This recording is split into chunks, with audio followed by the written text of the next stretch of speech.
Hello, everyone, and welcome back to the Breakthrough Blueprint, where we talk to entrepreneurs about how they became successful today. And I have with me my amazing friend Samuel, and I'll hand it over to him to introduce himself. Thank you, Mel. It's so good to be here, and thank you for the invite. And even the name Breakthrough Blueprint is exciting to be here to just get to provide blueprints, because I'm a big believer that the faster you can learn good frameworks, the more effectively you can go through life. And so I'm excited to Mhm. get here to visit. So name's Sam Prentice. I am a entrepreneur through and through. This is probably third or fourth generation of doing this.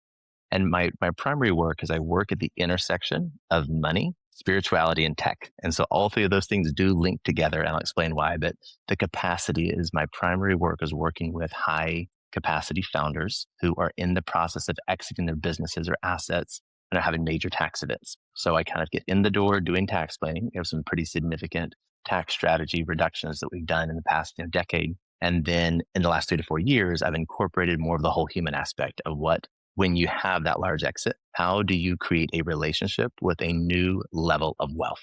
And so I have stories and frameworks and all the things to talk about what that looks like on the other side of the journey. But I'm excited to get here and share with you and your audience today. Wow, that is amazing. I am super excited to dive in. So, how did you get started into what you're That's a doing now? great question. I got started when I was 19 years old. I'd done a lot of my college and high school. I was homeschooled. That's a fun fact. I don't usually drop that out. So we'll just enter with that one. It's amusing because now after COVID, people know what that is. And I was sitting around a dinner party with some friends one time, and they were explaining that it's really challenging for the kids these days that were in school during COVID, is they had to go home. They weren't out with their friends like they were used to. They were at home with their parents doing school all day. And I said, wow, that trauma you're describing sounds just like my childhood. And but that was let in. So I went in with some college already done. And while I was in college, I recognized I wanted to become more adept at speaking to people. So I went and picked the most undesirable task I could think of and looked and said, well, I'm going to go sell insurance on the phone. Said, well, this will just be like a crash course. And that was my goal, was kind of development. I entered into the world of kind of wealth through insurance. The person that brought me into the insurance world was talking about using insurance as an asset. I learned that game for probably 2 to 3 years, and then did relatively well at that.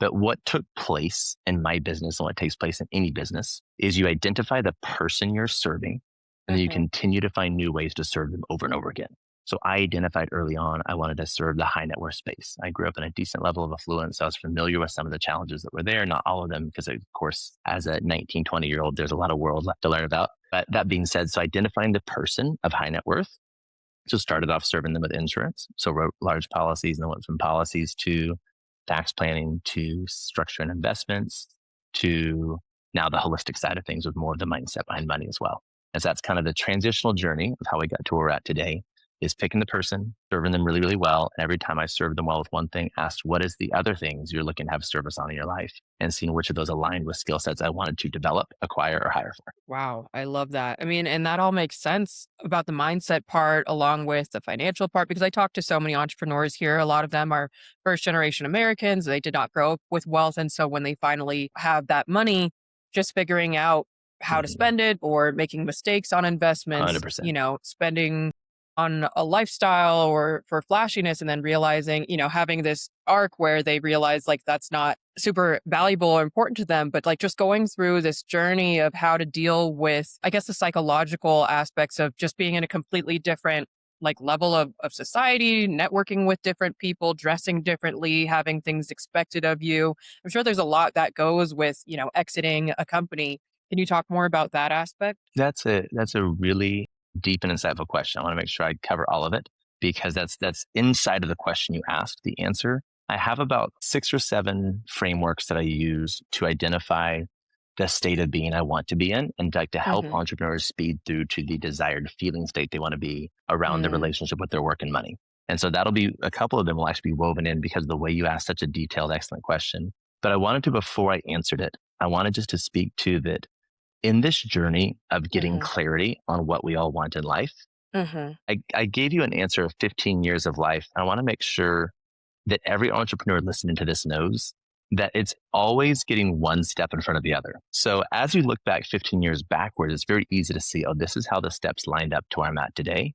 But in that moment, each of those steps required a lot of like leveling up. So each level Hmm. up step took this. So it was definitely not oh, this was very clear. Every path was right in front. There's a lot of learning along the way to be able to get to the point that you say, I know now what my next aligned steps are. And so, Mhm. so I just wanted to call that out just because it's easy to feel in the journey of life. It's easy to feel ahead or behind or whatever else it is, but wherever you're at is always the right spot. So answering the question though, because your question was, is what happens like when you have this change in wealth? And you, Mhm. you get this at almost every stage of entrepreneurship because Mhm. there's kind of these different stages. Stage number one is when you're starting your business. You are in the stage of isolation happens strictly because you have every available minute is going into building your business. You're starting something new.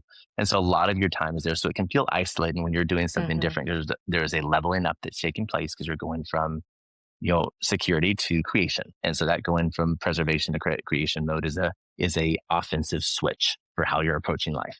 That's going to feel slightly isolating because not everyone will be on that same journey with you. Then Mhm. once your business starts to have success, you hit $1 million a year in revenue, which is like a dream number for some. Other people hit it. And then once you hit it, you recognize that now every dollar you've ever thought of having and you could have and you see having or you can borrow is going back into your business to grow. And so then your friends see you as successful, but you see yourself as I'm making it work. And then surprisingly enough, that when you exit and you sell, and so I've had clients that have exited. My typical client size is from 5 to 50 million. So we'll have a lot of exits that are in that 10 to 20 range, which is usually Mhm. relatively life changing money. And Mhm. so you'll see that that has a new level of isolation. And so the isolation that happens there is now we're switching back from creation mode into preservation mode. And Mm. that feels it can feel very unsafe.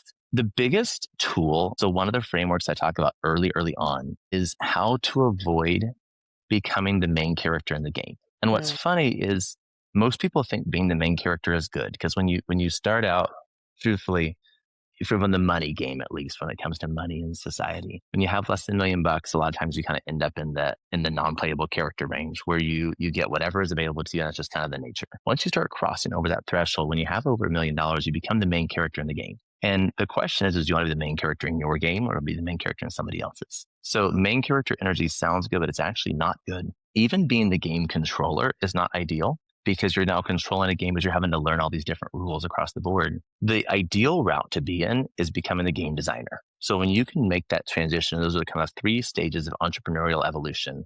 Is when you can evolve into being the game designer, you get really, really, really clear on what you want, and then you work your way backwards. Oftentimes people start activities where they, for example, and to answer your question specifically was how do you evolve this relationship with money? People start their businesses oftentimes with what they don't want. They don't want to be controlled. They do want freedom, but it's Mhm. kind of a very short term. The next step is right in front of me. I don't want to be not unfree. I want to be free. So they're Mhm. almost planning for what they don't want and trying to go forward. Mhm. The way you start to win this game is setting your goals further out. The Mm. further out you set them and then work your way backwards, the easier it is to stay aligned when you have an activating event.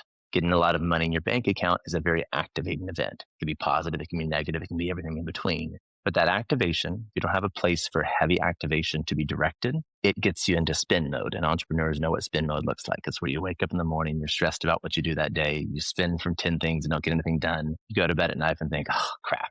And so I've seen way more founders than I care to admit who have had 15, $20 million exits who get into spin mode within 2 to 3 months. Mhm. And that was what drove me into the kind of spiritual side is how do you link up and make sure that when you exit, you're actually able to have money do what it's supposed to do, which is supposed to move you into a state of impact and which Mm. is which is just all go behind it. So I could go on this for probably hours and just talk, but before I go into more, I want to make sure I can open up more questions. Yeah, no, I love that. That's so interesting. So many things that you talked about, like the isolation at every level. And I'm sure just the identity shift. And like you said, not knowing how to even spend your day or not knowing what to prioritize or what's next. I think that's really fascinating. I guess what sort of coaching or how did you learn at every step of adding these new facets to your business from the insurance sales to the mindset? Good, great question. One, this was pre-AI, so I would say right now is bar none. Now is bar none the absolute best time categorically across the board to be an entrepreneur because you have access to information. Hmm. Like we've had so with me, I entered into the workplace in Hmm. 2007 to 2009, give or take, depending on when you look at this. This was right as you were starting to see web-based search engines become a huge factor. So if you were good at speaking the language of Google, you were able to get to information rapidly and you were able to leapfrog 30 years of knowledge very quickly. So there was a very strong shift in the way that information was valued. information was not as valuable as it was previously because you can get to it more easily. It was no longer rare, which made it less valuable to obtain information, which is why the value of college degrees started to plummet.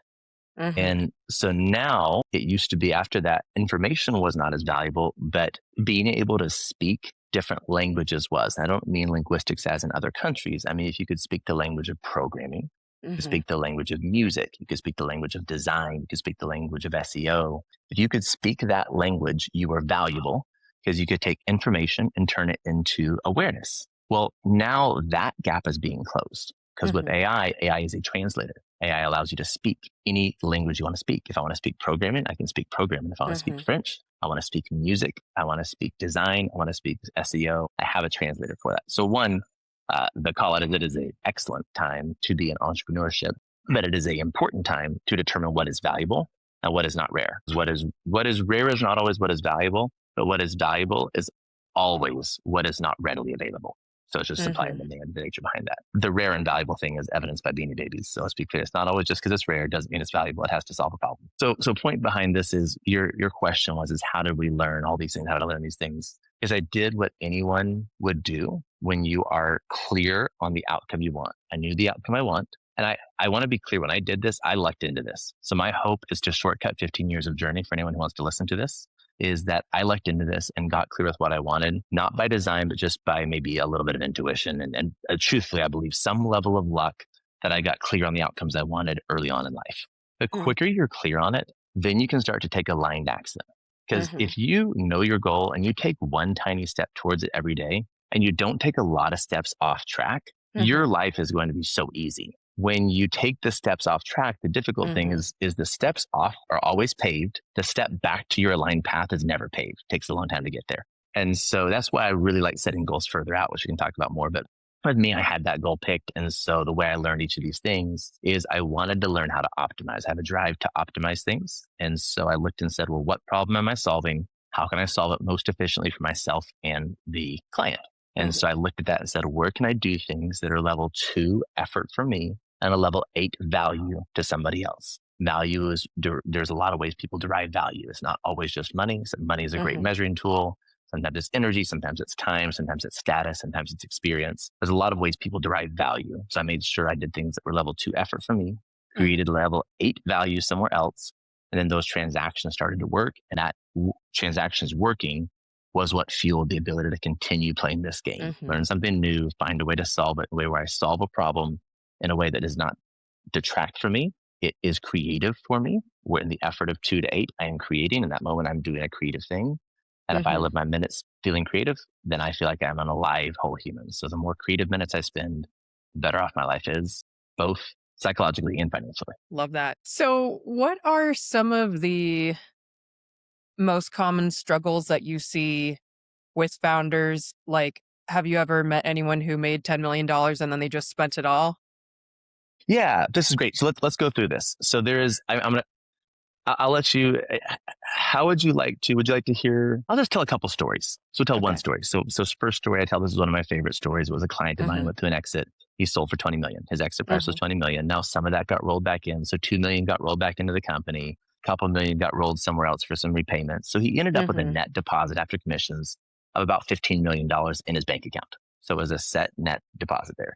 Now, before anyone gets too tense, he does not lose all this money at the end of the story, so no need to be on calm just yet. However, he did call me about a month after his exit, so a $15 million deposit hit his account. He was also in California, which, by the way, he paid about $700,000 of tax on this exit. So if anybody knows exits, typically there's a 20% federal tax and 13.3 in California. So we did truthfully crush his tax planning. So we had about a $4 million tax savings on his exit. And so with this, and it was all by doing purpose driven things. So he has a charity now. He has all these things. Like, so basically, you get the option with tax planning to either pay the government or do purposeful, impactful things. And I'm a big Mm. fan of the latter, not the former, because if you like the Yeah. government today, you won't like the government in 4 years. And so you might as well just take control of your stuff yourself. That's a whole nother story. Mhm. Anyhow, he's at Disneyland, the one in California. So he's in Disneyland and he calls me about a week after he gets home and says, Sam, I've got to talk to you. Because like we had this exit. We were kind of in chill mode. He said, I just got done at Disney World. He said, I was there. I forgot my sandals at home. And so I wanted sandals for the day. So I went up to go buy sandals. and the sandals were $100. I was like, oh yeah, that makes sense. It's the Mickey Mouse tax that you pay the ear tax for anything you buy. And he said, as I started to buy these sandals, he said, I was so stressed about money. He used words that described my nervous system was so out of whack buying these sandals. He said, and I have no idea, like in that moment. And so we laughed about it for a second. I talked about it and I said, hey, what's happening here is that when you walked into the store, you had $15 million in your bank account. When you bought the sandals, you went from 15 million to 14,999,900. And that regression of going backwards feels like if I can lose $100, I can lose $1,000,000. If I can lose $1,000,000, I can lose 10. So the reason this nervous system is so important is if you don't understand your nervous system's relationship to money, you're going Mm, to likely relate to money in a very unhealed way. And I can actually tell you the formula for how our money relationships are formed and how they operate and give you some ways to identify that. But in that moment, he was not relating to money as the mature adult who knew how to create. He was relating in a different way. And so mm, one was the fear of going backwards, but two, there was kind of the other subtle thing was how was money going to change him? He's like, well, now am I the kind of person who just blows money on sandals or I was frugal before? So there's this psychological fear of becoming a different person. There's a mm, psychological fear of losing it all. It's actually worse to lose it all once you've made something because now your friends know. It's kind of like the great philosopher Benson Boone talks about. He says, there's no man as terrified to lose all these things as the man who has the beautiful things. And mm, so the beautiful things that are in life, the more you have of them, the more terrifying it is to lose them. When you're first building, it's great because your options are build it. If it doesn't work, build it again. If it doesn't work, build it again. Keep building it till it works. Well, mhm, now there's that fear of going backwards. And then there's also kind of the lack of control because before what makes us all feel wealthy is not money in the bank or status or those things. Money in the bank actually doesn't make you feel wealthy. That makes you feel defensive. Cash flow is what makes you feel wealthy. So because the business was cash flowing and then it was converted to cash, now the cash was going to be potentially depleted in the mind. Those are the psychology. And so switching from creation to preservation is a offensive defensive switch that has to be done. So it's actually psychologically really important to understand that because if you don't, you will do things like my other client did. And I was sitting on a float trip going from West Virginia. When he exited, he sold his business he likes to say a 9-figure exit, but it was like $101 million. So it's just like, this is how this works in the game is you go a little bit over the edge so you can have a better story. And so we're all human in that light. And so he sold for 9 figures and he immediately put the money back in or put about 75% of it back into some restricted stock options with the company that bought him. And there was logical reasons of why this worked, but mhm, the real psychological factor is that felt like an element of control. And so when you sell your business, you lose control, and entrepreneurs are doing this because you like control. So I've actually seen the cycle where you build and you burn it down just so you can build it again. And we see this cycle happen all the time because it's a desire to have control and it's a desire to have safety around your mm, resources. So in that light, the cautionary tale is that I was on a float trip for about 8 hours. And from the time we started, the time we closed, his net worth dropped to about $40 million. And so wow, that's just the time. And it was restricted, so he couldn't sell anything, just the whole thing. So I mean, and granted, obviously there's a lot of wealth behind that as well. But it doesn't matter how wealthy you are, it still stings to have that kind of loss because you think about what that money could have done. Because it's not about how much do I have left, it's what could this money have done for me, for the people around me that I care about. It is definitely a way to arrest the impact that your wealth can create. And that feels like a loss. And so psychologically, of course, it mhm. doesn't put someone in a feeling of power when that happens. So he did that because he wanted control, he didn't consult anyone about it, he just kind of made an emotional decision or Yeah, the driving factor behind that is when you're building your business, you are creating, you're in control of this, and you feel alive. My premise. So to answer that question, I'm going to do Mhm, a quick framework deviation. So we're going to have a quick pit stop. I believe, and I mhm, have seen evidence of it, that the goal of life is to live a life where you are happy when you wake up in the morning, you're excited to start the day, you are fully present during the day, mhm, you're not going to 20 things at once. You're doing one thing at a time and you're thoroughly enjoying it. And you go to bed at night, you go to bed at night peacefully, thinking, I've had a good, successful day. That is the whole goal, is to have a day that looks like that.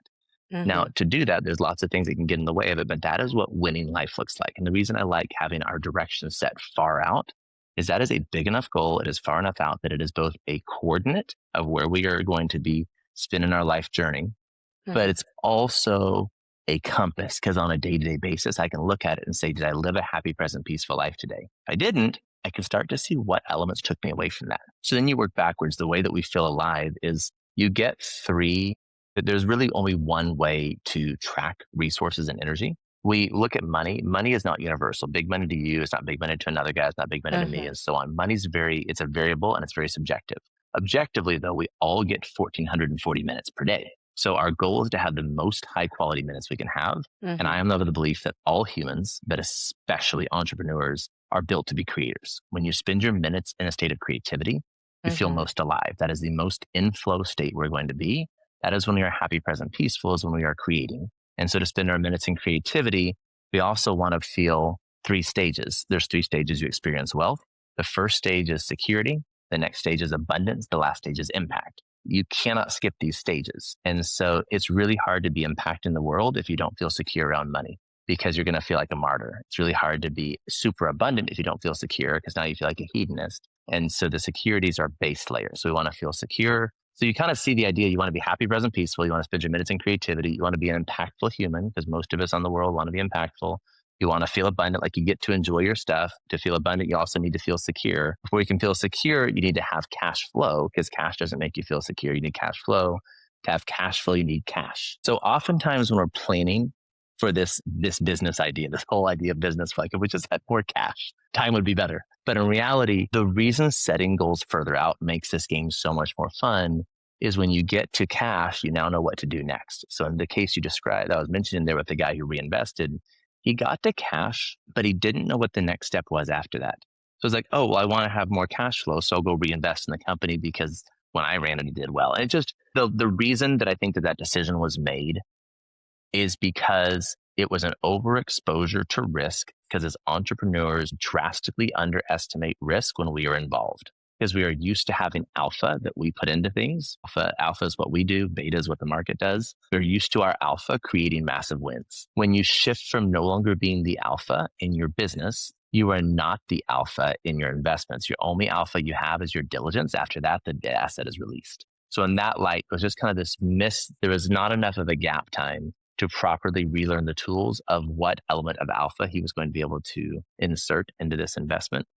Mm. And that I think was based on wanting to have control and cash flow. Wow. So do you recommend, when your clients have these big exits that they get a financial advisor to help them, like, figure out how to distribute the money and spend it and invest? Yeah. What I do, so my program that I have Mhm. is, and I've only seen one other group that has a program similar to this that popped up here in the last Mhm. couple of years. And so this came to me maybe 6, 7 years ago is I offer the Wealth CEO program. And the idea is you have a CEO to coordinate each of these advisors. Because when you go into having wealth, and if you're sub a couple $1,000,000, a lot of these things are not as relevant to you Mhm. because the risks. So you think of the ways that wealth gets eroded, taxes, asset protection, Mhm. lawsuits, those things.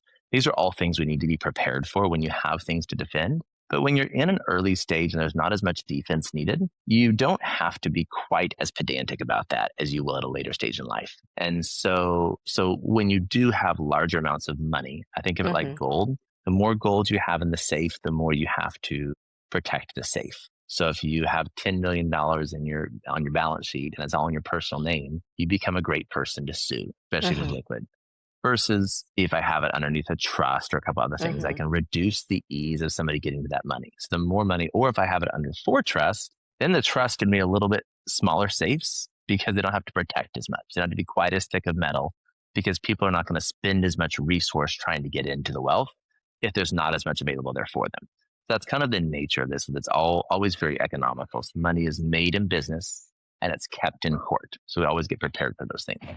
Do you recommend your clients get a financial advisor? Yeah. Yeah, so when it comes to that is you need to have coordination between all of your people. This is where Mm. people have a gap. Is absolutely getting a financial advisor is helpful, but back to the original point. When you have over $1 million, you become the main character in the game. If you do not design your own game, you will be somebody else's main character. Mm. If you sell your business and you go talk to someone who works at any of the big box financial management firms, you're going to Mhm. then be the main character in their game. They're going to say you should exit, you should pay your taxes, you should put the money into target date funds, and you should live on 4%. Okay, that Mhm. may work for you. And it also may have you die at 90 with $80 million in your account and have lack of impact because the entire time you never healed your relationship with money and never felt secure. Uh, It's also very tax inefficient. And so then you would talk to that person, you go talk to your attorney, and your attorney would say, "Oh, you need to have these 6 structures to prepare for estate planning," because the advice that they give is their most valuable things. They say, "Well, here's the $50,000 you need to spend on estate planning," which is important. Don't get me wrong, but it's kind of like you end up only having so much resources in your 1404. We have so much to do. So Mm, the biggest thing is actually what I'm giving here in this little hour we spend is actually the framework to not be the main character. Because if you know what you want, you can start to align people behind it. So my service that I offer is actually to help align teams. So I operate in the middle, mm, let the entrepreneur press the gas of putting money in, and then we coordinate. You need wealth professionals because you need someone to manage the accounts. I don't do any of that. You need to have an mhm, attorney to draft paperwork. You need to have a CPA to do this, a tax attorney. You need to have an insurance person. You need to have an investment. You need to have investments brought to you that are managed. There's all mhm, sorts of creativity things that are done, but they're all there to coordinate. And if you do not come with a plan for them, they will all come with a plan for you and you will get exhausted. And so that is kind of the idea. And this is really true in every area of life. Like the relationship to money, once you make it, is very similar to the relationship you have with your business. And you want to be the main character. You want to be the game designer, not the main character at all times. mhm. Wow. It's so interesting because, I talked to a lot of entrepreneurs and I think what I mentioned earlier who grew up with, smaller amounts of resources, maybe a scarcity mindset or a Mhm. fear about losing money or being motivated by their parents, like, oh, if you don't study hard, then you're gonna end up poor. Just like this messaging that becomes difficult to unlearn or change course. How do you suggest or how have you helped people heal their relationship with money? So with this is the way tactically that this works is there is actually a formula for Mhm. how you interact with money. Mm, I'll get to the story here in a second. So if you think about this for a second, I have a question for you first. Do you have any, and this is true for resources. Resources we typically have, we tend to have a relationship that is developed early on in life. Do you have any oxygen that is stored in your attic or basement or that you have available to you if your oxygen you have right now runs out? no. I do not either. And I don't know that I've ever asked that question. Have anybody have that available? And so you think about it, is the question is like, why do we not? That is a very necessary resource for survival. And even as we talk about it, like the thought of this, like the talk about money and relationships to it, oftentimes brings up like a little bit of nervous system dysregulation. So if you're listening, you might hear it, like you might feel it like in your chest of, I'm worried I might do something wrong with money. And in case you're wondering, I have yet to meet a human who does not have some sort of baggage around the way that they relate to money. And if we do not consciously evolve with this, you're going to continue to run a subconscious pattern. So Mm, we know we don't do it with oxygen, even though that's the most valuable resource. But how many people do this with food, with love, with money, with relationships? And it's kind of this thing where we usually relate to the resource at the youngest age that we first had a wound related to it. So if we're able to go in and start to identify what is driving the subconscious pattern around money, it's really, really helpful. And so the formula behind this is there's beliefs that are formed. They're usually formed at a younger age. So you figure out like what are the beliefs around money. We mhm, then go and look and say what memories support those beliefs. And then we mhm, decide like what subconscious operating system has been loaded in to continue running this over and over again. So we would say, okay, so what are some beliefs? Maybe money doesn't grow on trees, or easy come, easy go, or money is hard to make, or everything with hard work has value, or insert any of these things across the way. Or if I get money, money is the root of all evil. If I get money, it'll change this. All these things, all this baggage. And mhm, I'm sure like one of those, surely like most of those land for me, like one of those lands is like, oh yeah, that feels right. Well, then you start to evaluate like when did I see evidence of this happening? And so as far as like going in and changing these beliefs around it, it actually is just really clear. Is this being really transparent? Because I believe that the first stage of wealth is security. To be secure with money, you need to have 3 things. This is another framework. Number one is you have to have the resources. It's really hard to be secure with money if you don't have any resources. mhm, And so security comes from cash flow. So you have to have cash flow. And the best security comes from diversified passive cash flow. That's the whole idea is we build a business, we make our money, we sell it, or we diversify it so that way it's stable. Nobody can relax and breathe out and say, I know my cash flow comes in even if I don't show up, if that makes sense. mhm, That's the end goal behind it. So I believe that number one is you need resources. Number two is you need to have tactics. So just having cash flow coming in, if you don't have good tactics behind it, you don't know how to diligence your assets, diversify your assets, you don't know how to create good cash flow. Those are all the things that allow us to feel secure is having tactical. So money plus tactics equals the tactical security. Mhm. But then you also have to have the mindset and psychology behind it because you can have all the money you would need. And if you, it's even worse because then you don't feel secure, but you have all the money, which is a very isolating thing to have across the board.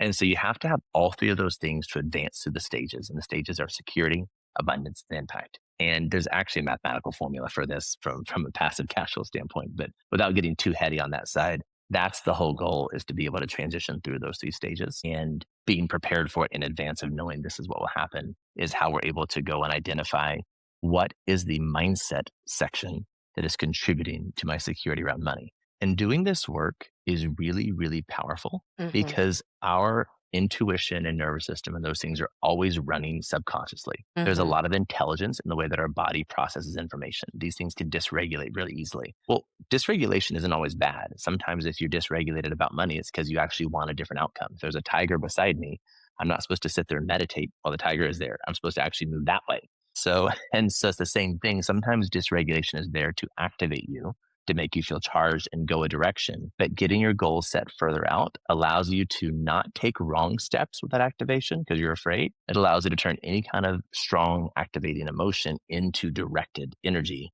Mhm. to get the outcome you want. And so in that light, that's how all this work goes together. And it's super impactful to find the chances to pause and understand what is subconsciously running your drive for money Mhm. and what's your drive for status, your drive for business, to get those subconscious patterns brought to the surface. And then zooming out, figuring out where I want my end goal to be, Mhm. that just makes you feel more confident with every step because the goal is to be confident, efficient, and optimized with every step we take. That makes us feel like we're winning the entrepreneurial game. Wow.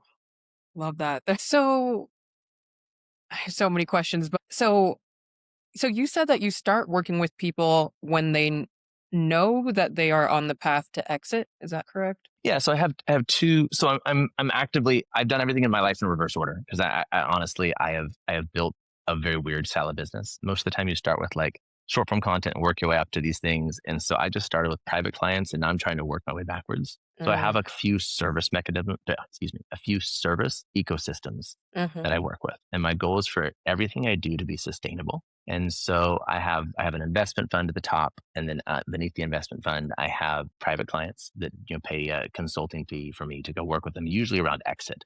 That's a higher ticket item, so it's 36K a year, and that kind of runs the.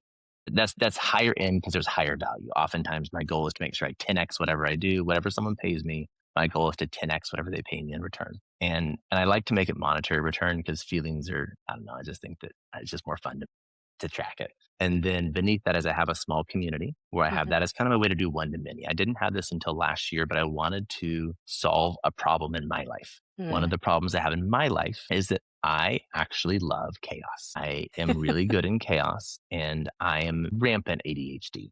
I've Mhm. probably lost my train of thought 3 times. Unfortunately, it just comes back because this is second nature by now. But the point is that need for cortisol to make me perform was very, very Mm. high. So my favorite thing was for someone to call me and say, Sam, there's no way we can do this in 2 months. What can you do? And I say, oh, I think I found a way to get us a couple million bucks back. That was just satisfying and it had enough dopamine and cortisol attached to it that my chemical soup required to perform was going to do well. Well, Mhm. somewhere in the last 4 to 5 years, as I was doing this work with other people, I recognized I did not want to continue to be run by my cortisol dopamine soup and I wanted to try to evolve that. So what came to me is I recognized if I had the opportunity to work with people 5 years in advance of their exit, my life preparing them for that is so simple. I can do this with my eyes shut. I can get rid of 15 million to $30 million of taxes without even breaking a sweat. And I can make it be where the entrepreneur strictly has to probably spend an extra $2,000 to $3,000 a year in maintenance. So the risk is they take the $3,000 risk today, and if the business doesn't succeed, you've wasted 3K. If you see this to fruition, you go 5 years, we might spend 15K in additional management costs to be strategic today that could have a 30 times 20, you have a $6 million payout of preserving their wealth, and you're kind of betting on yourself. So it's one of those ones where I recognize how much easier my own life would be to Yeah. plan in advance. And I also recognize that on the flip side is I had a few clients that came to me last minute. And just because my nervous system could handle it, they couldn't always move quick enough if they started in November to plan for December 31st tax hit. And so being clear on that, like that's what designed the idea to have one to many. So in my service systems, I have one to one, which is high ticket. I have a one to many community. And then I actually view my email list and Instagram as service options because I don't do lead management well. And so I try to put in whatever value I can into those things. My goal is to just kind of serve with each of those arenas. And so those are the three ways that I work with people to prep in advance for exits. So when you're working with clients around back to the healing your relationship Hmm. with money part, like what are practices that you recommend them do daily or weekly to help like heal them or to Yeah. stay healed? Yeah. That's really, really, that's an excellent question because I am a huge believer integration is everything. So if you do not implement today, again, Mhm. it's what is rare, what is valuable. What is rare is implementation and actually doing the stuff. What Mhm. is common is new ideas. Great. You have a new idea. You chat and every other human on the planet has a new idea. We can sit here and talk about this and get dopamine from talking about it, or you Mhm. can rewire and get dopamine from doing it. I am a dopamine by talking about it person. So I'm speaking very clearly to myself. And I know if that activated anybody, I apologize, but I had to get activated to get it myself. And so you have to be in that spot where you say, I'm no longer going to derive dopamine from talking about it and then go to sleep at night and feel like, oh, I wish I would have done more. So if you're tired of Mhm. that feeling, you have to say, I'm done with getting dopamine from thinking about it and talking about it. I'm going to get dopamine from doing. And so in that light, when it comes to like actually making things stick. So in all the frameworks that I talk about, one of the things I've gotten really precise in is that Mhm. I do not want to have anything that I give that is just ideas that do not have a clear path to implementation. So with private clients, I have a whole path. We talk about it as soon as we uncover something. We talk about how to integrate it. And like we just have a lot of things where it's just handheld to walk them through exactly how we find the belief, identify it, replace it, and then just go identify the goals we want. But additionally, past that is when I do like writing written things. I oftentimes will use a lot of AI assisted tools that will go create like a pattern. So if you want to have a pattern, you want to have a pattern interrupt and a replacement. It starts first with awareness. So you become aware and you identify it. Shining light on it allows it to no longer run in the subconscious. It now runs in the conscious. That's number one. And then you decide, how do I want to create a relationship with this belief? And so that's where we go. Is we first shine light on it. So that starts with, I Mhm. cannot do that. I can do that to some degree, but you can't do that unless you want to. So if you say, I really want to heal my relationships with patterns I don't like, you start to get really clear with, if there's a pattern you don't like, you cannot hide it in the shadow, because everything you hide in the shadow is where your insecurity gets bred and multiplied. And so the insecurity is always multiplied inside of the places where it is not visible. Once it comes to the surface, that's when you can deal with it. So we shine light on it.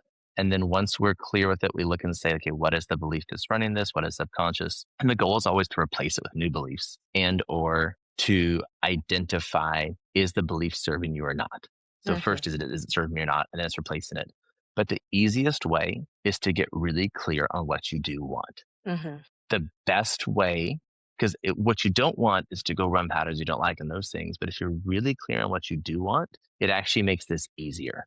So if Mhm. I say, I know I want to live a happy, present, peaceful life, I'm positive of that. I know for sure that is the farthest out goal I can think of that encompasses all my other goals. So I know this is the piece I want right here. If I am not having that happen today, I want to identify, is it conscious or unconscious patterns that's making that happen. And the more you just get kind of consistent with that practice over and over again, then your self evaluation stops becoming a um, self-deprecating or a whatever it is, just condescending, or what's what I'm looking for. Which is just a difficult. It's not done with self-love, obviously. Whatever the opposite of self-love is. If you can help me with the words, I was stuck for a minute. But that being said, whenever that is gone, whenever you take that away and you just say, like, I really just want to uncover the pattern, and you are replacing. That is how we adhere to it going forward. So that's kind of my biggest piece I'd say behind that. This is it's a longer answer, but the short of it is there's no Mhm. shortcut Mhm. to being consistent with treating yourself well and being kind to yourself. But the easiest way to make it fun is Mhm. to be really clear on the direction you want. One of my frameworks is save points. Save points are when you say, I've gotten to X. If I go backwards, I feel like I've lost. I lost this much weight. I gained a pound. I feel like I'm a terrible human. I had these many relationships. I have one less relationship. I'm a terrible human. I felt this much love. I now have this much less. Now I'm a terrible human. I had this much money. I have $100 less. I am now a terrible. You get the idea. This is the pattern that everybody runs. We create these subconscious save points for what our life Mhm. should look like. And it is a self evaluation metric that is not healthy. So when you are really, really clear with what you want and what your end outcomes are, the perspective of a longer time frames allows for more elasticity of your Mhm. peaks and valleys to happen, but it also helps you take fewer steps off course. So the steps off course are what hurt. That's where all the valleys happen. If we're taking a tiny step forward every day, Like if you ask someone, if you said, "Hey, would you rather make $1 million, lose $900,000, make $1 million, lose 1.4?" Like this up and down that happens. Or you said, "Would you rather just have $10 more every day or a dollar more every day?" The answer's like, "Oh, like I can live life on my terms and have a dollar more every day." A home run, because we don't like the feeling of going backwards. And Yeah. so it's crazy how we get addicted to these massive swings. So when Mm, you're able to get really clear on what you want, then you can play offense towards it instead of trying to play defense on not sliding backwards, which is an impossible yeah. metric. We want to consciously set our save points to have more elasticity, so we're not in the purpose of in the process of self evaluating, and oftentimes not evaluating kindly on a routine basis. Amazing. I know we're slowly coming up on time here. I guess just to wrap things up, then, what are you most excited about coming or getting into this year? Yeah, good. So I think I have two. I have a couple things. So one is integrating money, spirituality, and tech. That is something the tech portion was in the last year. So that has been Mm, super fun to put all that together mhm, to help people have adherence to the things and to make it quick because it's letting us buy back a lot of minutes. I mm, am a absolute addict for being efficient with the way that I use my resources. I love to save money. I love to save time. I just like efficiency across the board. mhm, And so with that, part of my work here is like taking some of these frameworks and helping them become applied actions in people's life. And so in that light, like I have a couple of things. The last two things I'd say is one is helping people find their plan, their psychology, and their people, because when you put that together, those two things are the pathway to adherence because you have to have a mhm, strategy, you have to have the psychology to adhere to it, and then people that will help you stay on track and not pull you off track. That's huge. So I have that really clear as a framework I look for in my life when I bring a new activity. So I want to make sure that I always have a plan, psychology, and people to make sure I adhere to the stated goals I want. And then the last one is really, and this has been the biggest clean break that I want to like leave people with, is profit, pleasure, purpose. This is a Venn diagram. There is mhm. an intersection point in the middle of that.